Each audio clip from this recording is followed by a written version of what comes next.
Assalamualaikum warahmatullahi wabarakatuh. Halo semuanya, baiklah perkenalkan saya Erika Saskia dari Teknik Pertambangan Universitas Bangka Belitung Angkatan 2018. Jadi di kesempatan kali ini saya akan menjelaskan terkait program reklamasi pada suatu perusahaan tambang. Nah, pada video kali ini perusahaan yang bergerak tersebut berada pada pertambangan emas yang bernama PT Intisar Mineral Nusantara. Untuk lebih jelasnya, stay tune sampai akhir ya.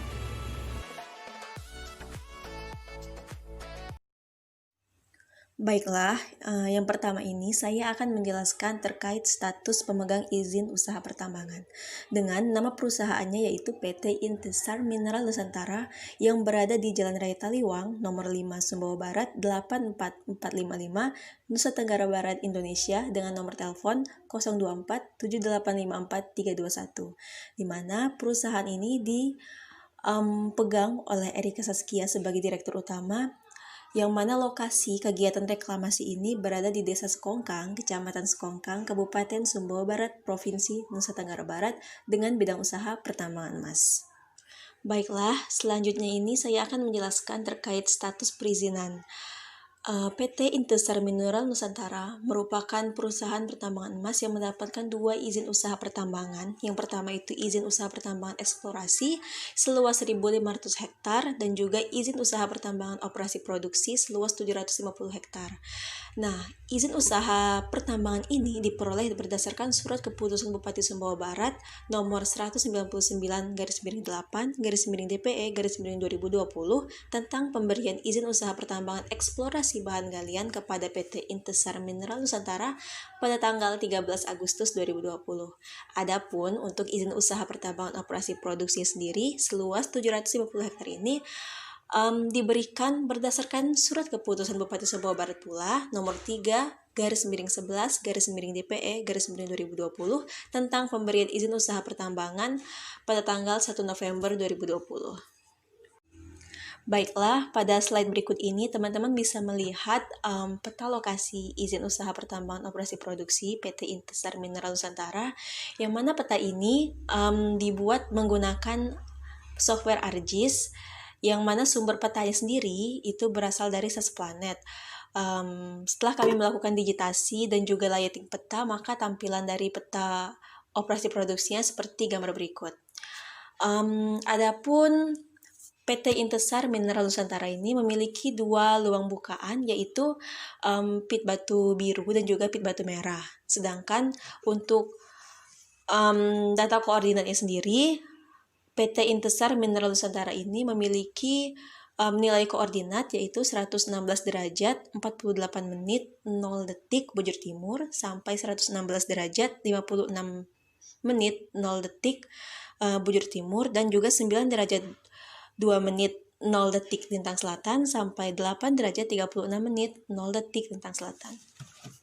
Untuk rencana pembukaan lahan pada PT Intisar Mineral Nusantara ini memiliki 5 jenis, yaitu area penambangan, terus yang kedua itu timbunan, yang ketiga jalan, yang keempat kolam sedimen, dan yang kelima fasilitas penunjang. Adapun yang pertama yaitu area penambangan, di mana area penambangannya dilakukan pada Desa Sekongkang seperti yang telah saya jelaskan tadi, dengan luas penyebaran cadangannya yaitu 55,32 hektar pada 2 pit, yang mana cadangannya ini diperoleh dengan hasil pemetaan geologi melalui tes pit dan core logging, yang diketahui PT Intisar Mineral Nusantara ini memiliki wilayah dengan kandungan emas jenis porfiri, yang mana untuk metode penambangannya kami gunakan sistem penambangan terbuka atau open pit konvensional.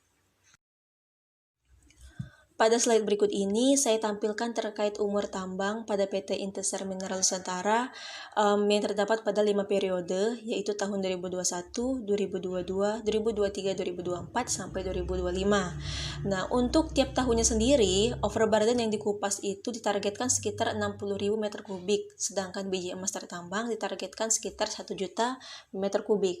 Nah, dari nilai ini kami mendapatkan losses sekitar 8%, yang mana nilai yang masuk ke dalam stockpile-nya pada tahun pertama yaitu sekitar 920.000, sedangkan biji emas yang terjual yaitu sekitar 918.000. Maka nilai biji yang tertinggal atau tersisa di stockpile itu sekitar 2.000. Nah, siklus ini terjadi secara terus-menerus dan berkala dan juga memiliki rentang penilaian yang sama pada tiap tahunnya. Baiklah, untuk rencana pembukaan lahan selanjutnya yaitu yang kedua itu timbunan, yang ketiga itu jalan, yang keempat kolam sedimen, dan yang kelima itu fasilitas penunjang. Untuk fasilitas penunjang sendiri ini terdapat pada tabel berikut, yaitu mulai dari bangunan perkantoran, tempat ibadah, kantin, stasiun bahan bakar, sampai subsoil area. Untuk lebih jelasnya, teman-teman semua bisa melihat pada slide berikut ini. Oke, sekarang saya akan menjelaskan terkait program reklamasi yang dicanangkan oleh PT Intesar Mineral Nusantara.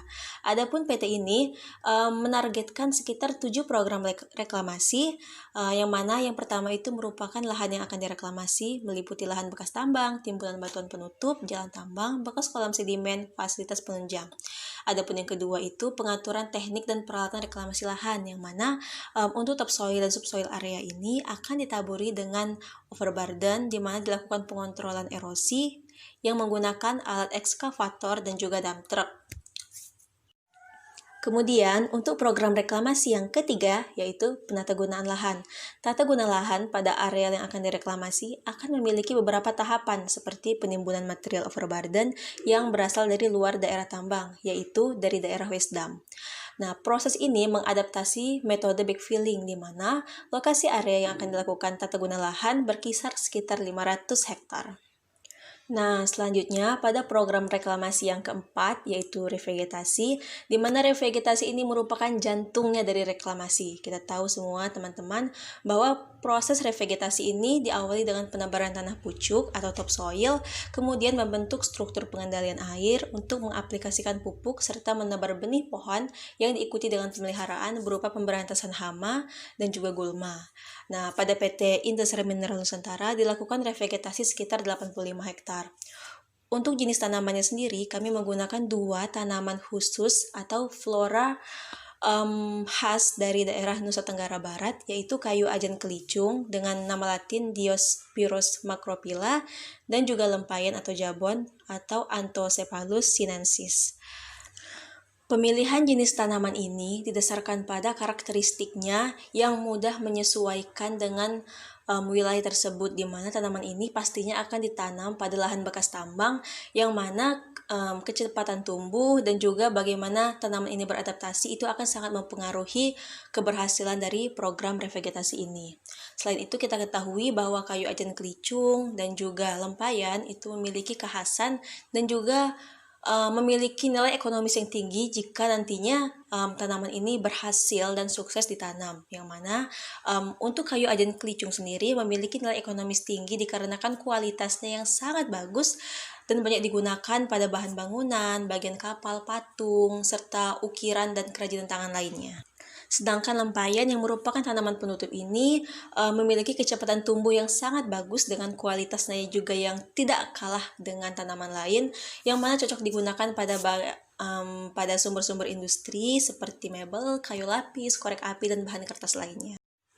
Baiklah, untuk program reklamasi yang kelima, yaitu sesuai dengan judulnya pekerjaan sipil sesuai peruntukan program reklamasi, di sini kami melakukan penanganan jalan tambang bekas operasi produksi, yang mana konstruksinya ini diharapkan dapat memberikan kenyamanan dan juga meningkatkan keselamatan para pengguna jalan nantinya.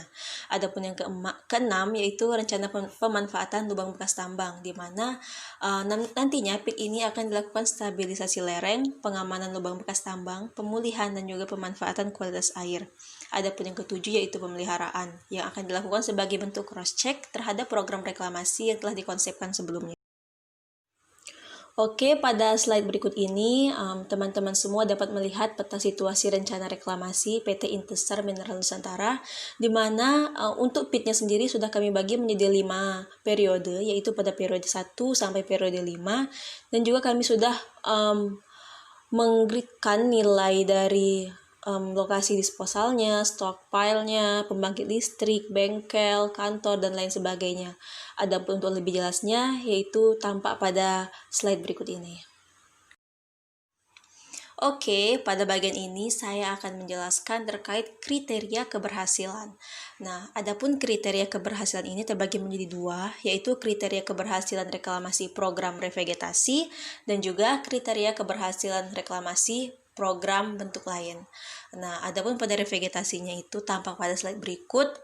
Di antaranya yaitu dibuatnya pengadaan parit untuk pengendalian erosi, kegiatan penyiraman, terus juga tidak adanya polybag atau media pra penanaman yang tertinggal pada lahan. Selain itu ada aplikasi pemupukan yang dilakukan tepat waktu dan juga tepat dosis, serta persentase hidup pokok tanaman mencapai 85%. Adapun kriteria keberhasilan reklamasi bentuk lain yaitu melingkupi seluruh program rencana reklamasi dan revegetasi seperti pengelolaan pasir sisa penambangan, pengelolaan limbah, penanganan air asam tambang, dan juga di mana kriteria keberhasilan ini nantinya akan dimanfaatkan dan juga dialihfungsikan peranannya menjadi areal yang nantinya lebih bermanfaat khususnya kepada masyarakat lokal. Baiklah, pada slide berikut ini teman-teman bisa melihat rencana biaya reklamasi yang nantinya akan dikeluarkan oleh PT Intesar Mineral Nusantara. Nah, untuk biaya reklamasi ini sendiri itu terbagi menjadi dua, yaitu biaya langsung dan juga biaya tak langsung.